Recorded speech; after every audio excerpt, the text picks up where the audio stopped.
Hello, everyone, and we are talking about Valentine's Day. What's love got to do with it? My feeling is I hate Valentine's Day. I've hated it for 35 years. And we're going to talk a little bit about Valentine's Day, what people can do to eliminate the stress and the duress that we cause in people's relationships or the people who are single and everything else in between. So if you're here live, please join us, ask questions. You have a tremendous amount of experts here today, and I'm super excited to cover this topic. So I'm going to hand it over to Chantel to introduce herself and talk a little bit about this subject of what does love have to do with Valentine's Day. All right. Well, this is exciting. Thank you, Arlene, for setting us all up live, as this has been a room that we've been hosting for a couple years now onto the Clubhouse audio. So it's nice to see each other in person and live stream our topic. So our room, Raise Your Love Signal, is typically all about conscious dating, love, and relationships. And today's topic, Valentine's Day, what's love got to do with it? And I'm with you, Arlene. I hate Valentine's Day. And you know what was interesting is that I started really hating Valentine's Day when I actually got my Valentine. So pre being in a relationship, I was one of these girls that was always, when is my Prince Charming going to come so I can actually have someone to celebrate Valentine's Day with, and just like sit myself in this romance novel that, I've seen and that we see continuously in movies and rom-coms and all that jazz. So it was really interesting to, I'm hearing myself echo here. Sorry, maybe I'll move this. So at one point, I was actually having a conversation with a friend of mine, and we were talking about Valentine's Day, and they were saying, now that you have somebody in your life, how are you going to celebrate Valentine's Day? And I was like, it's kind of like there was a lightning rod that went in between my like old world and my new world, where I finally said, I don't need to celebrate this Valentine's Day, because love should be shown every single day. And this is kind of the purpose of this room today, is really to explore like other ways to celebrate Valentine's Day than just like thinking that you need to have a Valentine. And my philosophy on this actually is like, why aren't we celebrating all the different kind of love? Because love comes in different shapes and form, and it's not just about a partner. It's about, love for ourselves. It's about love for our friends. It's about love for our pets. It's about our love for travel. It's about love for the barista that makes you your coffee every single morning that you see. So I think for me, Valentine's Day should definitely be more about saying thank you and showcasing a little bit more compassion and kindness to the people that we love in our lives that show up in different ways for different reasons. So that is my rant, Arlene, and I'm excited to get the discussion started in this room today and just give people different perspective about Valentine's Day, or seeing it from a different perspective, I guess you could say. So I can jump in if that's, yeah. Please. For me, this thing about Valentine's Day, now I spent quite a few Valentine's Days being single, just to be clear. So I do have a certain freedom in doing it on my own. But the thing is, for me, Valentine's Day has three main roots, one of which is Hallmark, another of which is Cadbury, because Cadbury created the chocolate heart in the first place back in the 1800s. And thirdly, with the St. Valentine, who, if you do a Google search or a Wikipedia search on his history, it's not a pretty story. So the challenge is that Valentine's Day has been painted with a bright red brush to look very pretty and perfect, with roses and cards and chocolates. And then all the restaurants put their prices up. But the reality is, as Chantal was saying, for me, I'll say it this way: where is the love when it comes to Valentine's Day? It's all marketing and money and pushing stuff out. I think, because one thing is, Valentine's Day, the energy, the intention, the priority of Valentine's Day about being loved should be 365, not one day a year. So this whole idea of putting love into one day just doesn't resonate for me.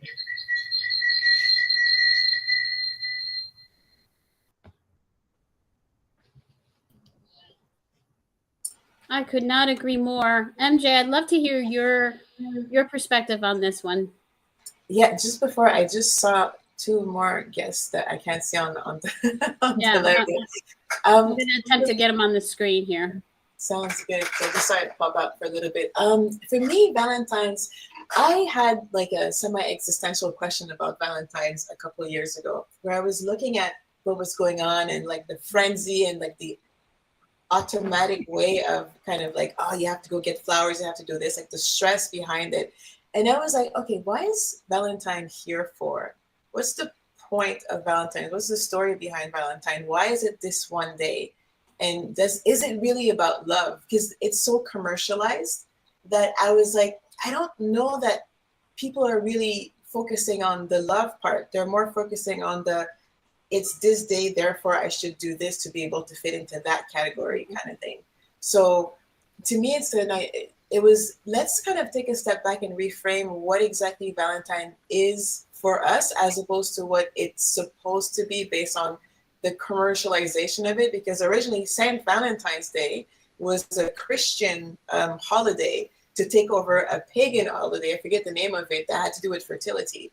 So now we went from like Roman fertility turned into Christian historical holiday to take over that pagan thing to let's just buy chocolate and flowers and it means that we love each other. So I was like, okay, if we're going to be conscious, let's take a step back and understand what it is and what do we want it to be for us. And does it have to be only, not that it's bad to actually do something for Valentine's Day, but just be more intentional about what it means to you as opposed to what everybody else is doing. So that's my point of view on that so far. May I jump in here? I think I spoke first, Ron. You want to go first? I insist. Go ahead, please. Okay. And try to mute yourself on Clubhouse, Steve, so we can hear you on Clubhouse. You want to? Oh, great. So I'm unmuting myself in both places. This is a great conversation. I was actually thinking the same thing that MJ was saying. Like, if you hate Valentine's Day, what is it that you actually hate? You know, what are those things? Is it the chocolate? Is it the, you know, that it's commercialized and that you have to buy a Hallmark card? You have to do these certain things. Or if you love Valentine's Day, what are the things that you love about it? So just like what MJ was saying, let's consciously create or co-create this experience. And as I was listening to MJ, I was thinking, well, what about those stereotypical things that we all engage in or that the media suggests we engage in? I'd imagine there are people out there who their expression of love is unconscious or non-existent for them, so that a reminder of a day in the calendar marked that says, go buy flowers for your partner or buy chocolate is not such a bad thing for some people. You know, some people are on automatic pilot so much that they need a little cattle prod every once in a while. Say, get your partner a card for God's sakes and tell them how much you love them. So you know how much I love shaking things up. You know, I'm mostly in agreement for how rote this has become and how, you know, much of a Hallmark holiday it's become, where we just go through the motions. But conversely, on the other side of it, some people out there, they just go through the motions of love and they need a little prod in the butt every once in a while and say, go buy a card. Don't forget to say I love you. It's not such a hard thing and it's not such a bad thing. So ever the devil's advocate, I like to slide in a little curveball here. That's what I was thinking. And I, for the most part, agree, MJ, we need to be consciously creating and co-creating what is love, what is our expression of love, and why limit it to one day? And on the other side of the coin, why not? So with that, I'll yield the mic. Thanks. Steve, I love that you were devil's advocate to yourself in the same comment. Exactly. Like it's a new level. It's a new level of excellence. New level of excellence. Yeah, no, that's fantastic. I think this is, but you know, once again, Steve, simultaneously agree and disagree with you. Obviously, you know, if maybe you have to be kicked in the butt to remind yourself that you should show love to the person that you're in love with, maybe there are further things that you can do. But you're right. For some people, it's the price, or maybe they just have an assumption that it's there. I also think that for the people that are not in a romantic relationship, there's this kind of dread, this kind of pervasive idea of exclusion. Well, you're not with anyone on Valentine's Day. Oh, it couldn't be more lonely. And I mean, I don't want to categorize it. Maybe more women go through this, but possibly. But this idea that it's Valentine's Day, it's taking your nose and rubbing in it what you don't have. You don't have romantic love. And everyone is so freaking over the top, as Barry said, in the sort of Hallmark way. The cheesy chocolates, the flowers, by the way, good luck going out to dinner. It's like trying to order chicken wings during Super Bowl. Forget it. Like, try to get dinner at a good restaurant. No one will get a reservation. And those people are also jacking you because it's like, prices go up and stuff like that, all because of this holiday. I've always said, if you're in a romantic relationship, and even not, every day should be Valentine's Day. And that doesn't mean in an over-the-top way, but there are a million different ways of expressing your love for someone. And yes, there can be grand things. I mean, maybe that's what anniversaries are for, or maybe you're the type of person that wants to do that every day. But regardless, there's always a way to express your love directly, indirectly, subtly, over the top, that we don't need a special day. So, Arlene, I'm with you. Horse shit. I want to jump on that for a second, though, Ron, because I want to share something that one of my teachers said. Actually, no, John Gray said this. He said the thing is that for men and women, this is a generalization. Just be careful when I say that. Is that women keep score. So when a man does something for her, that counts as a point. Takes out the trash, that's a point. Makes the beds, that's a point. Makes love to her, that's a point. It's like, it doesn't matter what the scale is, it's a point. So the key thing is, this is the thing he said once, which cracked me up, and I've memorized it for this reason. So men, listen up. Women, you can give me feedback if it doesn't work for you. Is that when a man gives a woman a dozen roses, that's a wonderful gesture, but still 1 point. If a man gives his woman a rose every day for 12 days, that's 12 points. So the value and the impact of giving something new each day, even that costs you the same as doing one bunch at once, is more worthwhile. So for men, rather than saying, okay, I've done it, I'm over, like one day on Valentine's Day. If you do something every month, like once a month, every month for 12 months, smaller gestures, it could be the same total, as it were, but the impact is much greater. So that's a suggestion from John Gray. I like your point your point / interest system. You just keep dropping more stuff in the romantic bank, and it grows with interest. Barry's banking metaphor for love. I mean, I think it does make sense. I mean, I think it also, like, I'm not, I don't know how much I subscribe to it, but I think there is something to be said for that whole love language business as well. Because, if you're doing the right thing for the right person that resonates with them, that's going to go a long way. Maybe, Barry, more than a point. If a person is not into gifts, but they're into, time, like, I don't know what the name, but when you have quality time, that might mean a lot more to them than just if you showed up, here's a box of chocolates and flowers, and like, wow, I was hoping we could go for a hike somewhere. So just a thought. Ron, I just want to jump in real quick. I think you hit on something there, because gift giving is not my thing. So showing up with flowers and chocolate is not my thing. Plus, I'm in the process of giving up milk and dairy anyway, so chocolate would work. But I think you hit on something there, and the reason it bothers me so much is that over the years working with clients, I see how much they suffer. Like, if they're in a relationship, there's always like these heightened expectations, and then people are getting upset because they didn't get what they thought they should, and it just becomes so tumultuous over an obligatory holiday, like an obligatory go do this because we want you to spend money, as opposed to something that's coming out of the goodness of someone's heart, and a symbol of their love for you, that's like just showing up on a weird day, so so between that, and also with the women getting upset, that they're not in a relationship and things like that, which, by the way, today is Galentine's Day, which is women celebrating each other's friendships. Today is that day. I think we need to celebrate each other and just have fun with it. And by the way, if you're single and it's Valentine's Day, go out. If you see other single men out there, you know they're single on Valentine's Day, you might actually meet someone. But the stress that people cause on themselves over this holiday that's the thing I hate about it. So I just wanted to say that. But Kat and Dawn, I'm sure you want to chime in, so I'm going to mute my mic.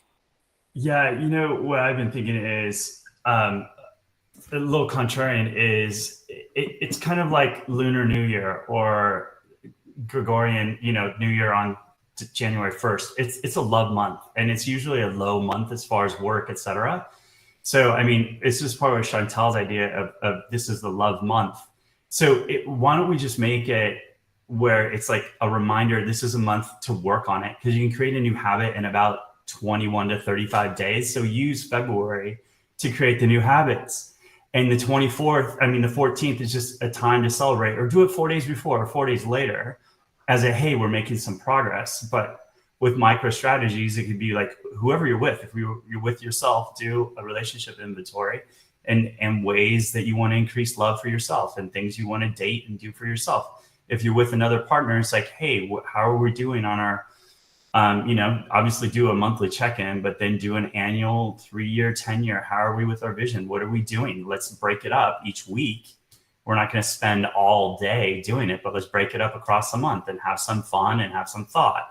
So it could just be a time to reflect and really, there's 10 different areas in our life, right? So you might as well spend 1 month on love and dig into it. Maybe read a book together, maybe see a movie together, plan your vacations together. And so it's just a catalyst. It's not that love is just on one day, but let's just make it the whole month, and then make the 14th of every month a day to love and be with each other, and bring out that card or bring out flowers. If you haven't done it yet, make the 14th the personal reminder. Love it, Chad. Love, love, love, love, love. Dawn, did you want to add something? Are you there? She seems like she's frozen. You're on mute.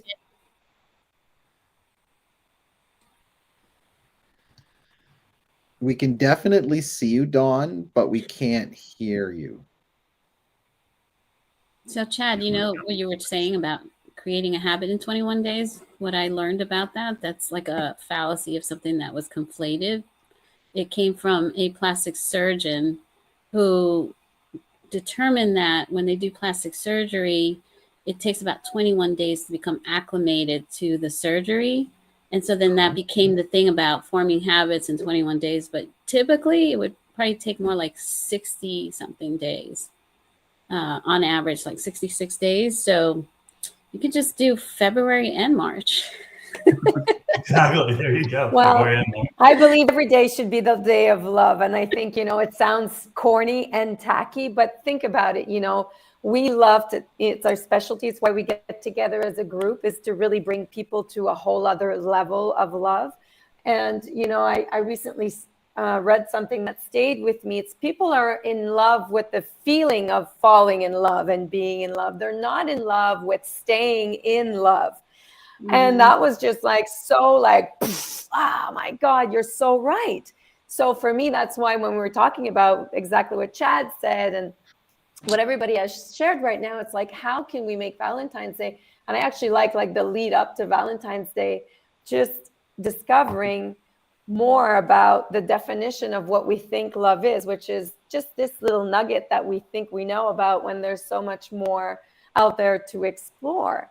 So it's, I want people to really think about what I said. That's like, am I in love with the feeling of being in love? Or what do I really know and understand about staying in love? And you know what? This goes for all kinds of relationships. Think about when today you were saying, Arlene, it's Galentine, and we all have friendships and people that we love around us, and that sometimes conflict will arise, and we're just ready to give up or say, I don't want to have this conversation. I want to avoid conflict, and that's not love. So I think love, when we really think about scaling it up to a whole other level, it's like what does love entitle? And sometimes that will mean having to deal with conflict instead of avoiding it. That means sometimes that I sound horrible, right? I apologize, guys. At least if my voice was sexy, I'm past that point. But yeah, You're allergic to vacation. I know what I'm allergic to, and it ain't vacation. Trust me. There must be a filter for that on this. I mean, Chantal, I want to piggyback on what you said. That for a lot of people, it's strange. And again, maybe I shouldn't say a lot of people. Some people treat the romantic partner the same way as the presidency, meaning it's an office. It's held by someone. There can be different bodies that are in there, but it's held by someone and it's given all these rights and privileges. You know, like it's like, and we talked about this in a previous room about this whole idea of what is your title? This is my girlfriend. This is my wife. This is my partner. And as I like using that term of the office, using the idea of a presidency, because anyone can fill that office. Some people fill it for a long time. Some people fill it for a short amount of time. But that, to me, why do I bring this up, Chantal? Because it really speaks to this idea of being in love with being in love. It's like some people are in love with the idea of having a spouse, right? And it really, and again, maybe it goes to attachment styles, I'm not sure, but it fulfills a part in their life that needs to be categorized, right? So especially so when they're talking to a stranger, you're on a plane and you're sitting next to a stranger and you're talking, oh, my wife, my kids, you know, this is like, it's a nice, safe compartment.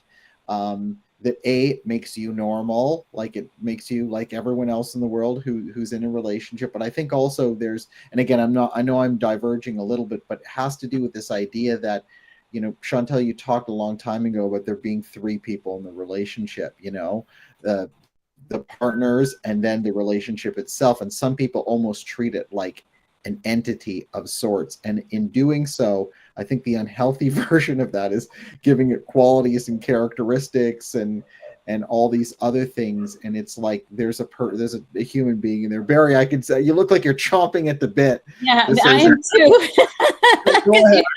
Well, I'm going to add something to this because I have a question.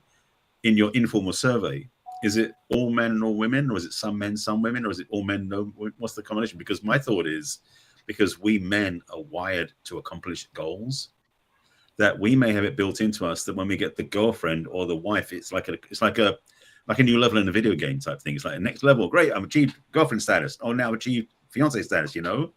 And for some of us, I think that's wired into hardwired in us because it shows our worth in the world because we have a spouse. We carry that heavily in the presence, I think. I'm not sure about women because I'm not in that body, but I think for us, it may be part of our makeup. Well, studies show that men are more romantic than women. I know people think that women are, but actually men are. Men are more likely to die for love. And there's a reason why people are in love with the idea of love, because during the journey of achieving it is where the dopamine is being released. The feel-good hormones are being released during the journey, not when you achieve. That's why you see people achieve a goal and they're like unfulfilled and it's anticlimactic, because all the hormones the feel-good hormones are actually being released during the when you're striving for it.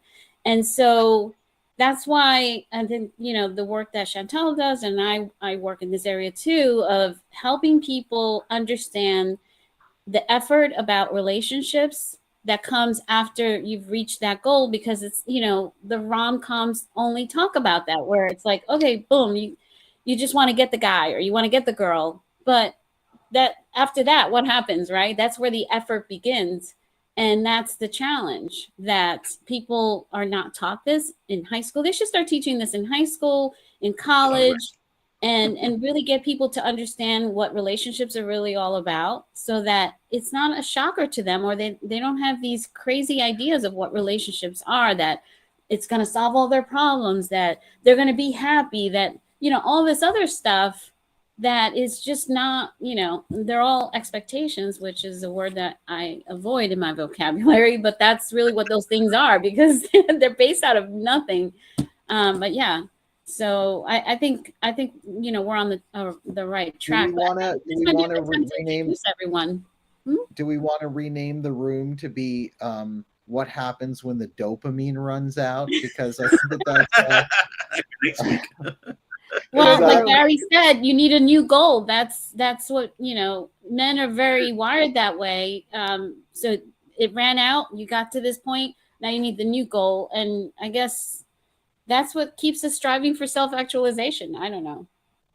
I actually think you had a brilliant point though about I think there are two separate parts, right? The dopamine part and the bonding part, which is a different chemical. Isn't that oxytocin, right? Yes. Like the pair bonding chemical. So I do think a lot of people, as you're saying, it should be taught in school or however it should be taught, is that most people don't see things beyond the dopamine, right? It's like they want that high romance, they want the intensity, they want the spontaneity, but that's never sustainable. And also, even if it was sustainable, it'd be pretty draining. Like, I mean, you'd be constantly like, it's like the argument. It's like, how many days of partying is it stop being fun, right? Like the idea is that it's like at some point, there is the fact that it is a little bit, it's not every day,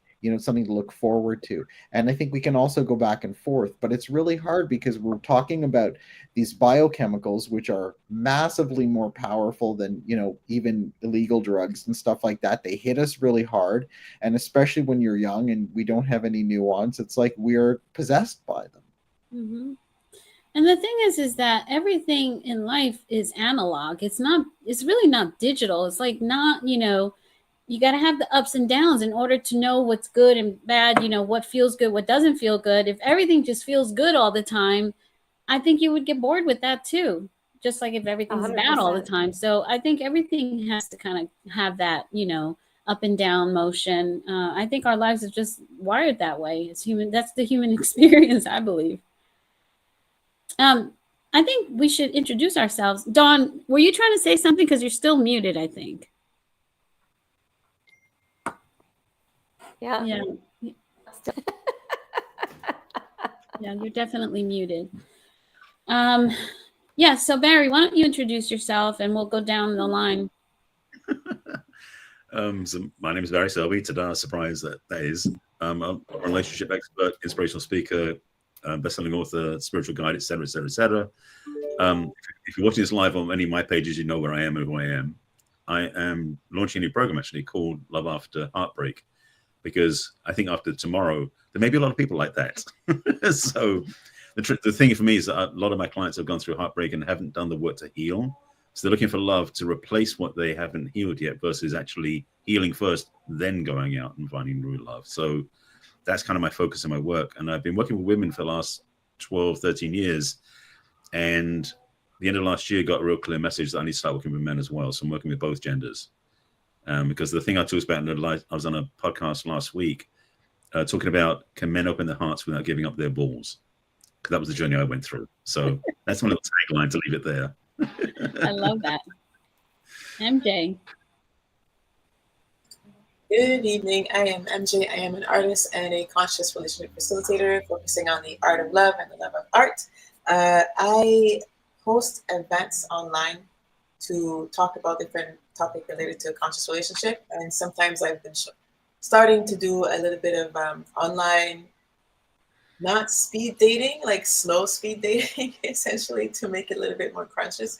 And another thing that I'm working on, it's not ready yet, but I'm working on a little prompt book to be able to engage people in their conversation while they're dating or while they are in a relationship, just to be able to make it a little bit more conscious. So more info about me is going to be Instagram, so it'll be the easiest way to contact me, and then through there you can see everything else. And that's about it. Thank you. Chantal, can you still speak? All right.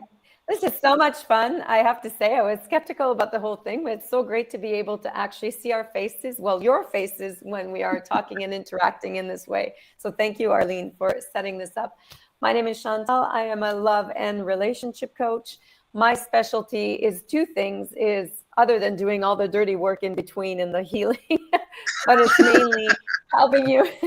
I don't know if that sounded good, actually, but it's mainly helping you really build that vision of the relationship. You know, when we're looking for love, we often make it about the partner. And if we're not clear on how we want to grow and evolve with relationship, which is staying in love, not falling into love or being in love with love, it's really, really important to get what those things are.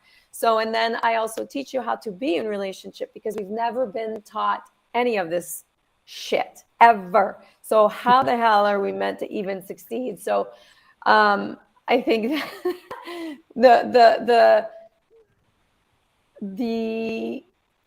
as Arlene was stating, you know, for us to learn this stuff from a younger age, it's already hard or difficult, because Arlene doesn't like the word hard. It's already complicated to meet the right person Depends in on our what you're lives talking about. sometimes, or to attract the perfect person. I catch myself. So you should hook yourself up for success to make sure that you are ready to be in relationship before you go into relationship. And that's what happened to me. I met my man when I did all this kind of work, and it's been a blessing in disguise to help me navigate through my relationship with all the ups and downs. So I can be found on my website, raiseyourlovesignal.com, or on Instagram, which I've been trying to tie here, but it hasn't worked for me today, but we'll make sure. So it's chantal.landreville. Thanks, Arlene. Steve, Thank you. the Yeah, contrarian. I always like to throw a curveball at things. This is a great group, has some fascinating thoughts and ideas, and I always like to throw a zinger in just to see if I could pull the rug out from everybody, and myself too, because I always like to think from multiple perspectives, and that's one of the things I do with clients. I'm a somatic sex educator, an embodied counselor, and I work with people to explore the wisdom of their bodies. So much of our thinking and relating and connecting is from up here, and there's so much information we get through our nervous system and our bodies, and a lot of it has to do with agency and pleasure and desire. And when I work with people, it's inviting them into essentially a dialogue with their own bodies, their own connection, their own wisdom, their own passions. And in a way, I work with them, not imposing my own coaching or my own ideas. I really look to pull that out of them so that they can be in a constant state of exploration, not just during the time that we're talking together, so that they can bring that back to the relationships that they already have. And for those who are single, really their number one love relationship, hopefully, is with themselves. So I work with individuals, couples, all genders, all sexual orientations. Sometimes the work is very graphic, and we talk about sex and make it easy to talk about sexuality and eroticism. Sometimes it's very G-rated, and it's a lot about what are the barriers between them and having what they want in their connections, as well as with themselves and with their goals in life. So that's me. And with that, I'll pass the mic. Thanks for having me. Ron. Thanks, Steve. Thanks, Steve, and thanks, Arlene. It's good to see everyone here. It's so nice to see the bobbling heads as we're talking, as opposed to just the voices that I'm far more used to. I don't know if to call this a room. This is a live stream right now, a cast that we're doing based on a room originated in Clubhouse by Chantal called Raise Your Love Signal. I'm the co-host of that room, and I guess sort of a co-host of this live stream. So I'm a producer and director, as well as I'm an NLP master practitioner and a master hypnotist, and co-host of this room. So that's me. Oh, Don, I hope we can hear you next. I've been wanting to hear what you have to say, but I wonder too if you just double check in your app. I know you probably unmuted, but I don't know if the proper microphone is turned on. Arlene, I'm not tech support, but that's just my guess. But I'm a terrible lip reader, Don. I don't know what to say. Sorry, Dawn. Well, Dawn has a wonderful podcast, and what is the name of it? I have it somewhere in here. It's Awaken with Dawn, is it? I Is think that what it it is. I've is? been on the podcast myself. It's been a wonderful chance to share the knowledge. Yeah. So I think we've all been on her podcast. There it is. So I see a bunch of people out in the chat. Chi Love, who's a fabulous matchmaker, living your best life. That's also a coach. It's always hard because people's names don't come up on Instagram. So when they have these names, you don't know who you're talking to, at least in this platform. But I see Remember Chi the Love. names. Huh? Unless you Yeah. remember the hands. Yeah.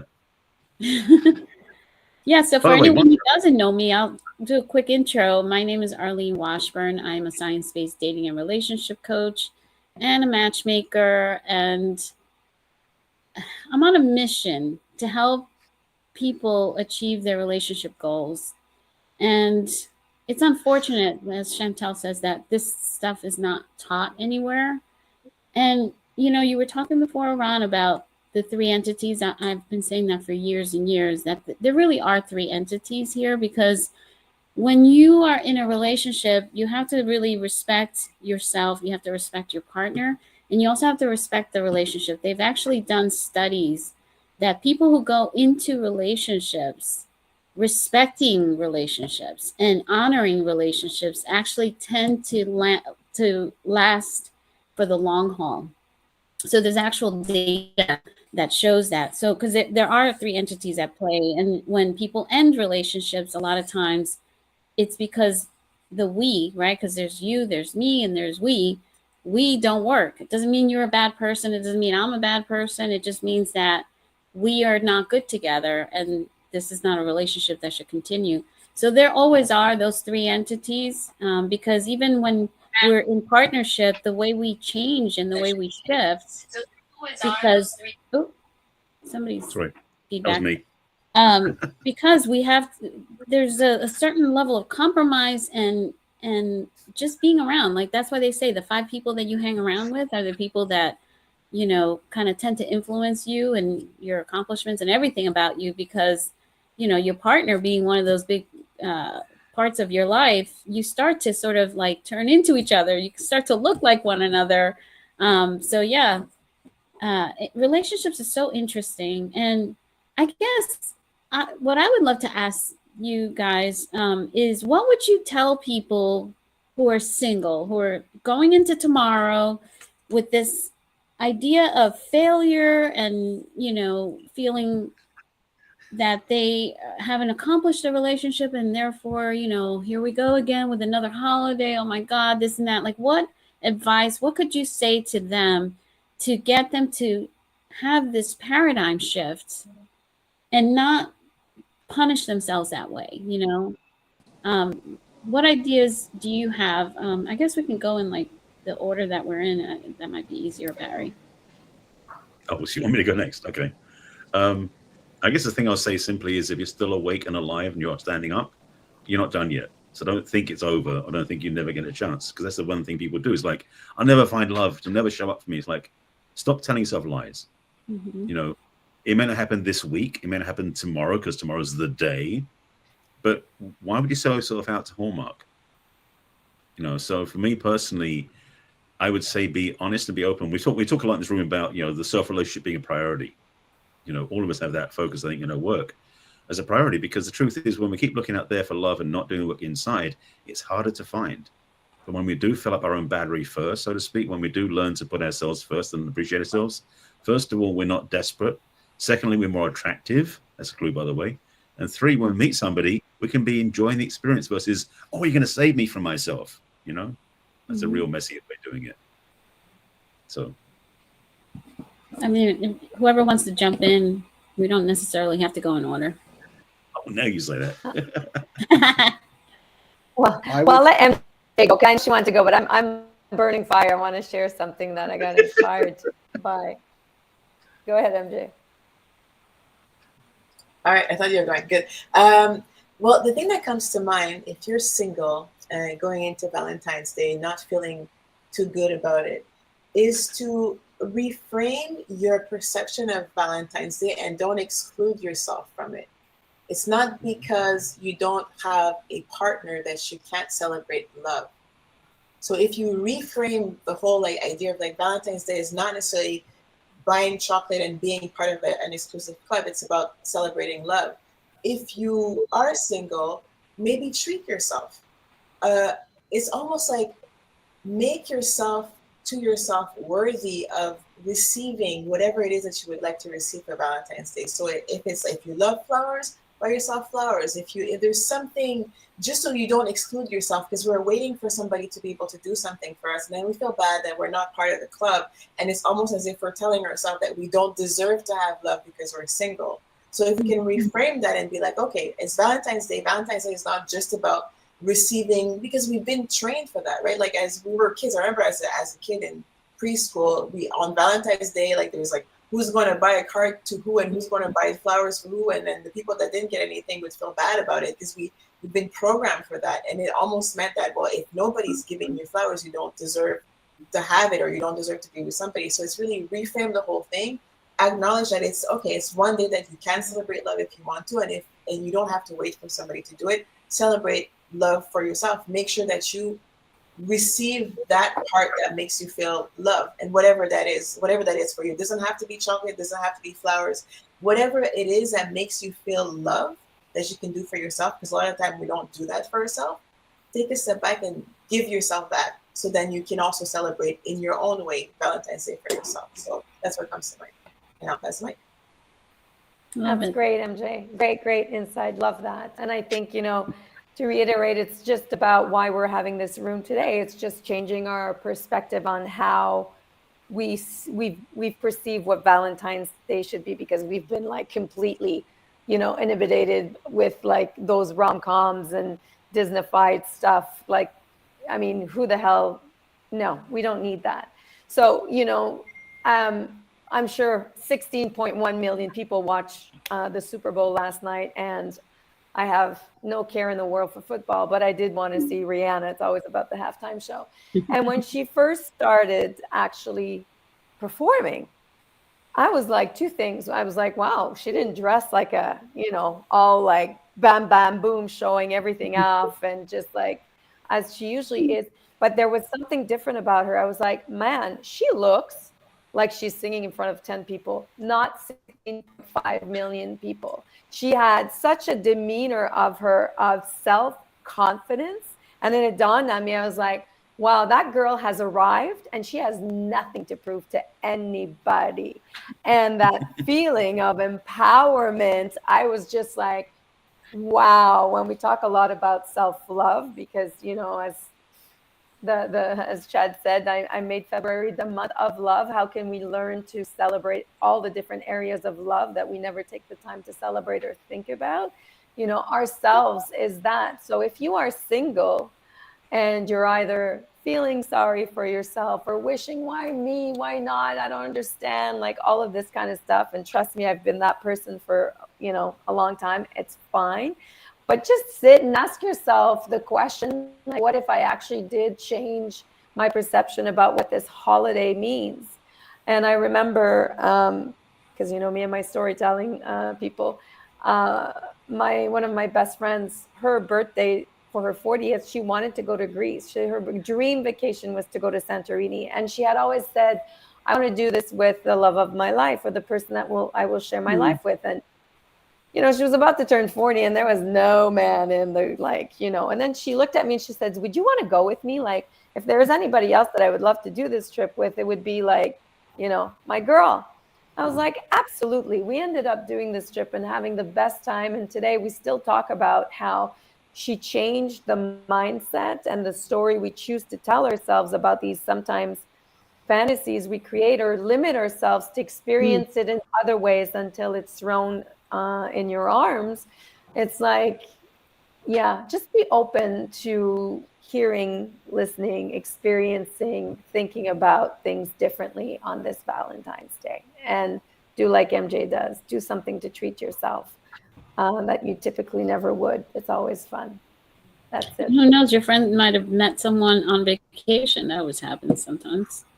Oh, we met a lot of people, but not just the one. Yeah. But you're right. Yes, absolutely. That could have happened. Definitely. Steve, were you saying something? I haven't yet. I was waiting for my Go for turn. it. Go for it. Being a good little boy here. A lot of times with my clients, I will say, do you want to go down or you want to go up? So I'll ask them, because listen, if we have this conversation, they just share about some place they might be stuck. And if we don't move either way, we'll be having the same conversation in our next session. So I asked them, do you want to go down or you want up? Because sometimes if you're down, you want to be down. Great. That's the direction of your healing. Let yourself feel it. Feel miserable. Watch a depressing movie and cry your eyes out. Feel bad. Let yourself move through the spaces of sorrow and grief and disappointment. And it's not fair that I'm not in a relationship or whatever is there for you. Let yourself be in that space and move through that space. If you want to go up, great. Watch a funny movie. Go out with friends. All the suggestions that were previously made. Let yourself move in the direction of up. Happiness, fun, joy, all that stuff. But just know that if you want to wallow, just don't do either. So you might want to do that too. But we'll probably be having the same conversation next week, at the next session. So do you want to go down? Do you want to go up? And sometimes down is what we avoid. Sometimes feeling sad is what we avoid. So we end up back there anyways because we didn't get to process or alchemize that sorrow or grief or disappointment. That's just kind of sediment at the bottom for the next Valentine's Day to come along and stir it up a little bit. So if you don't work with the raw materials of your grief and your sorrow, then going down is going to come back around eventually. So let yourself really sit in that question. Do I want to go down? Do I want to go up? Which is the direction of my healing right now? And with that, thank you. And I'll yield the mic. That was so profound, Steve. That was so amazing. I love that. Yeah, it's fun being on video because I could see the nod. Oh, right. I know, right? Because when we're on When we've done our clubhouse rooms, everybody was like, boom, drop the mic. when we've done the clubhouse rooms, I'm often wondering, okay, are people secretly wanting to go, Steve? Never. But now that we're all off mute, I can hear your laughter and see your smile. So that's always nice. Ron, were you going to say something? Yeah, I'll throw something in there. I was thinking about what MJ said. I had my obnoxious response to MJ's thing. It's like she says you should for yourself. I said, so should you screw yourself for Valentine's Day? Is that what you're saying, MJ? Why not? Happy Valentine. Happy Valentine. Comic relief, Ron. I'm sorry. I'm just like. Oh, that's funny. I'm just the obnoxious comeback guy. I love it. I think, what would I say to people who are single on Valentine's Day? I would say, losers. No, I wouldn't say that. I would say, lonely losers. This is what I have to say to you. Continue losing. I would say that, first of all, just to diminish it, if it's like, if you are being reminded, if this day reminds you of your loneliness, then that's, and I think all of these tactics that people have suggested are great. Did he just freeze or is it just me? Yeah, he froze. He went into the. In mid-word. Ron, you're in the Matrix. In the Matrix. I'll And jump in I real love quick. his face. He's got this outrageous look on his face. I want to piggyback on what Steve said because I thought that was really, really profound. And I do believe that people avoid dealing with certain things that are just going to keep coming up over and over again if they don't deal with it. So figuring out, I got disconnected. Like, it just had a thing, so I could see myself and hear the brilliance I was saying. But and I could hear, by the way, I could also hear all of you going, his face is frozen that way. So be careful what you say, because I'm still here, even when I'm disconnected. You had an outrageous look on your face. Yeah, well, I pretty well always have an outrageous look on my face. Just to sort of cap off is this idea that diminish the importance of this holiday, because it's not really a holiday, as Barry has outlined. It's just, Gary who? It could be a reminder. You could be walking down the street and seeing a happy couple and saying, wow, I want that. It makes me feel lonely. I think it's about addressing maybe the reasons behind why it impacts you in that way. Some people are serial daters. They cannot, very codependent. They need to be with someone all the time. They cannot be single. My attitude is always I'd rather be with the right girl than I'd rather be with no girl than with a girl who doesn't align with me, where I don't feel that I have something to offer and she has something to offer me and are excited about it. So I think, and again, not everyone has that attitude, because some people are, it becomes exhausting. Being lonely, sustaining anything that you don't want can be very taxing to people. So while I feel their pain, it's like I think it's also an opportunity to reframe that there's absolutely nothing wrong with being single.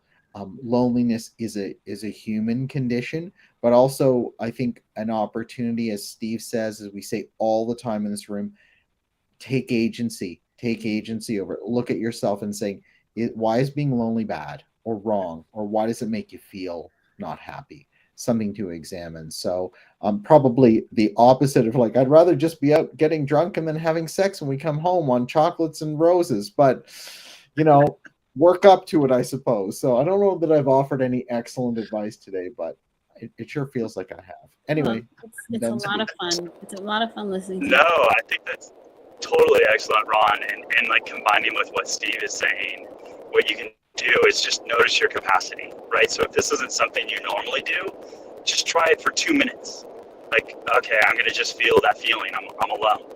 Today I'm alone. Okay, let me feel it. Try and stay out of story. It's kind of like a meditation. Just come back to feeling alone. Where am I feeling in the body? Does my stomach kind of fall? Does my chest kind of make it hard to breathe? Let me just feel this. And if it's 1 minute, it's 1 minute. But maybe it's 10 minutes, or maybe it's longer. And that's how you build that capacity. And do that, wherever you are. If you want to do that today, awesome. And then you can start taking the micro steps to having change. And the way you can do is for myself, I made a folder on my photos of being in community with people. So having a good time, being with other people, right? That reminds me of hey, I need to go and stretch. And so, sorry about the navigation. So I'm going to be with go and hang out with a buddy tomorrow. Is it with a lover or a partner? No, but I'm in community. I'm out of the house. I'm doing something fun. So just look at those little micro steps that you can take to slowly change your habits and how you're feeling. You don't necessarily, if you're just with another person having a good time, that can be a step toward meeting somebody that you really care for and develop a virgin. Yeah, I love that. I love what you guys shared about agency as well, because if you know that these types of days where they bring up certain emotions, then you do have the agency to plan ahead. Like Chad said, he's going to go be with friends. If loneliness is an issue for you, you do need to address it, because loneliness kills more people than heart disease in America. Loneliness is an epidemic, and it does kill you, but you can do something about it, because a lot of times the people who are feeling loneliness are self-isolating. They're going into this state of isolation and feeding the depression, feeding the thing that's happening to them, which is probably temporary. It's situational. And if you can find either support to help you implement some things so that you're not dealing with that. I mean, you could be in a group of people and feel lonely even. So if you can get the support to get your state of mind where it needs to be for your own self, and to create some strategies for coping, which seems to be on the decline in America. I see a lot of young kids that just can't cope. They don't have the strategies to cope. They want some kind of pill or something, some sort of relief outside of themselves, because we're not teaching that. And, you know, a lot of people in general, not just the younger generation. And so coping is a very important thing, and being in gratitude and just creating a plan. Anytime that you're about to embark on something that you know is going to be either emotional, where there's fear, there's something that's going to affect you in a negative way, you have the ability to create a plan to mitigate it, right? Like if you have a group of girlfriends and you're all single, have a little party on Valentine's Day, and every woman brings a guy that they won't date, but he's a good guy, and maybe you can date somebody else. Like there's different things, you know. There's so many fun things you could do. What was that, Barry? That's so funny, Arlene. It's like when women do a clothing exchange. I really don't want this, but I'm going to bring it. Bring this you guy. like No, wait. He's I not heard my this guy. is an amazing thing. Huh? You guys, so always be a person of honor when you meet someone, right? That you decide you don't want to be with, men or women. Yeah. And you can say, hey, I understand you and I aren't a fit for these kind of reasons. Do you have a friend that you think might be interested in? We'll take it from there. So Arlene, that's a great idea. Chad, I've been saying that for years because I'm a matchmaker, right? And I'm always saying, if you meet someone, like I think every person has value, and you might meet someone who's great, but maybe they're not your type. They don't have, you know, they're not as compatible or whatever, but they might be great with your friend. And So I've been saying this for years, you know. Recycled. No, I'm just kidding. Little cautionary tale on this, though. I want to say something quickly on this one, because first of all, remember that was the old days. It used to happen all the time where we didn't have dating apps and stuff, or any smartphones. We're like, you know, introduce my friends, sort of thing. That's great. But the thing is, sometimes if you say, I know somebody I think will be a great match for you, and look at them going, what do you think of me? If that's what you think of my match is, it can get real messy. So you got to be careful with that one too. Well, you got to leave with a compliment. Right. So let's see if Dawn is now active, can speak maybe, because she was trying to get. Wait, Dawn, are you able to speak? I think she's frozen. Oh God! Technology. I think Dawn's at the airport. One thing, were you frozen. Can we Go call ahead. that trash? Someone's trash is until she another does come person's back. treasure dating? Treasure dating. Yeah, I like your trash style treasure. dating. So, I certainly don't find her attractive, but you might. Right. exchange, like a black elephant gift exchange. Black elephant versus a white elephant. White elephant. Indian giver. But I'm an Indian, and I'm not allowed to say that anymore. So I mean, whatever. Oh. But you know, we say in French, like somebody's Secret getting Santa will of be dating. somebody's. Secret what? Santa. It's like a secret That's Santa of dating. You just like bring someone. And Gift wraps. they're for I I'll love tell you, I have quite a few ex-boyfriends in my database that I introduced to other people. I'm like, hey, I want you to be happy. You're not for me, but sure, why not? If you do bring someone to a party, make sure you let them know, though, that you're not bringing them as your date. As you bring them, I got a great surprise for they're you. your date, and you're introducing them around to try to pass them off as to the next.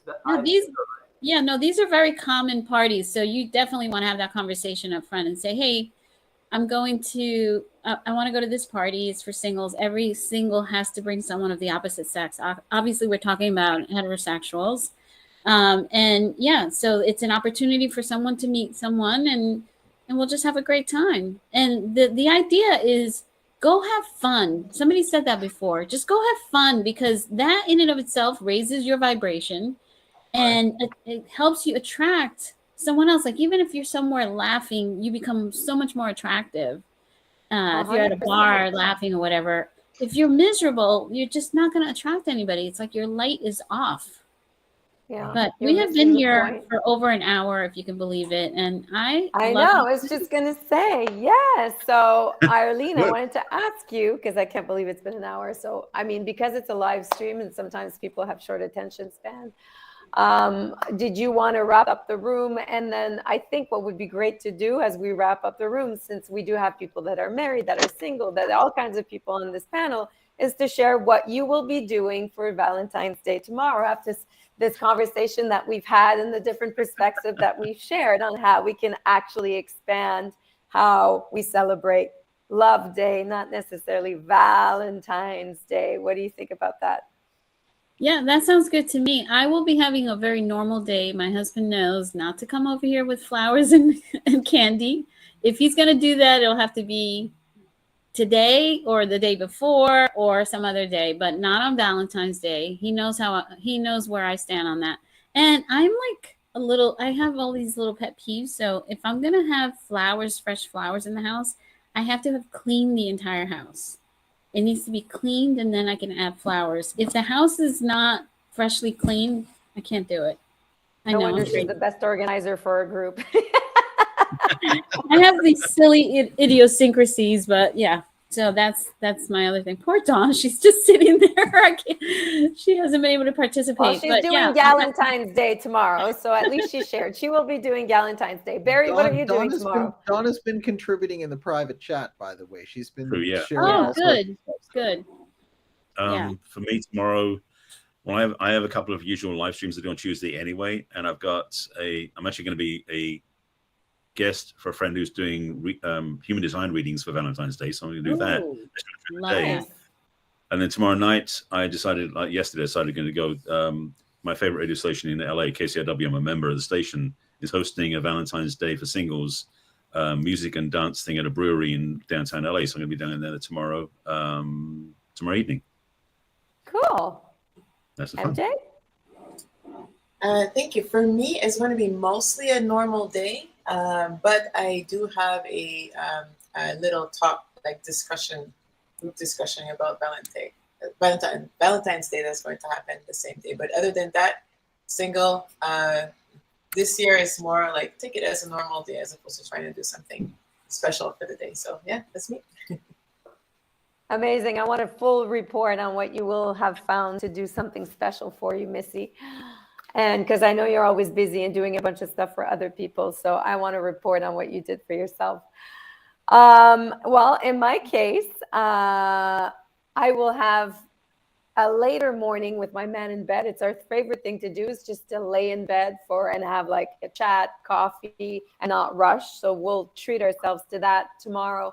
And I hate going to the restaurants. I was like, I have a girlfriend that's here in the Dominican. She was like, what are you guys doing tomorrow? Where are you going to go? I was like, we're going to play tennis, actually. I don't want to go anywhere. But we might end up going to grab a bite because the Dominicans are really in love with Valentine's Day. You should see the level of red in this town that is just like always like, blue and green of lushness. But it's like everybody's like red. So we're going to go for a bite to eat after our tennis game tomorrow night. Nice. Steve? Well, I'm thinking that the right play for me would be to see if Barry will bring me as the one he doesn't want to date, but he wants to pass off to a friend. What do you think? Either way, we might both meet somebody. Hey, Steve, let's talk. Either